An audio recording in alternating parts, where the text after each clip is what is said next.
क्या आप जानते हैं कि भारत का तिरंगा 15 अगस्त 1947 को नहीं अपनाया गया था? जी हाँ, यह सुनकर शायद आपको भी आश्चर्य हुआ होगा। ज्यादातर लोग मानते हैं कि जिस दिन भारत आजाद हुआ, उसी दिन तिरंगे को भी अपनाया गया था। लेकिन सच कुछ और है।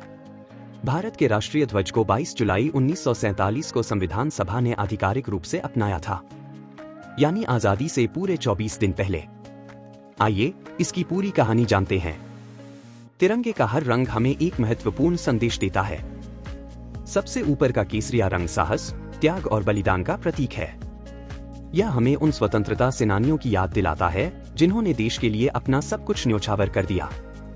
बीच में सफेद रंग सत्य, शांति और ईमानदारी का प्रतीक है। यह हमें हमेशा सही रास्ते पर चलने की प्रेरणा देता है।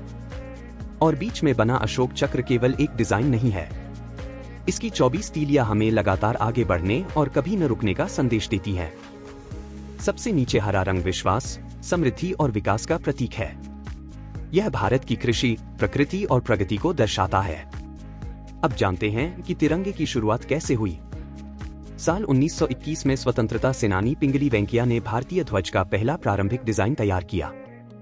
हालांकि वह ध्वज आज के तिरंगे से अलग था। इसके बाद कई वर्षों तक ध्वज के डिजाइन में बदलाव होते रहे।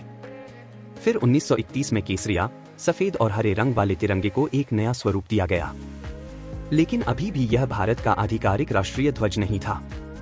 जब भारत की स्वतंत्रता तय हो गई, तब संविधान सभा ने राष्ट्रीय ध्वज के अंतिम स्वरूप पर चर्चा की और आखिरकार 22 जुलाई 1947 को अशोक चक्र वाले तिरंगे को भारत के राष्ट्रीय ध्वज के रूप में स्वीकार कर लिया गया। तिरंगा केवल कपड़े का एक टुकड़ा नहीं है, यह करोड़ों भारतीयों की भावनाओं का प्रतीक है। यह हमारी पहचान है, यह हमारी आजादी का प्रतीक है। इसलिए हमें हमेशा अपने राष्ट्रीय ध्वज का सम्मान करना चाहिए।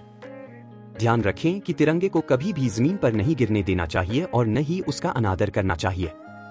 तो अगली बार जब कोई आपसे पूछे कि भारत का तिरंगा कब अपनाया गया था, तो आपका जवाब होगा 15 अगस्त 1947 नहीं, बल्कि 22 जुलाई 1947। अगर आपको यह जानकारी पसंद आई हो तो वीडियो को लाइक करें और चैनल को सब्सक्राइब करें। जय हिंद, वंदे मातरम।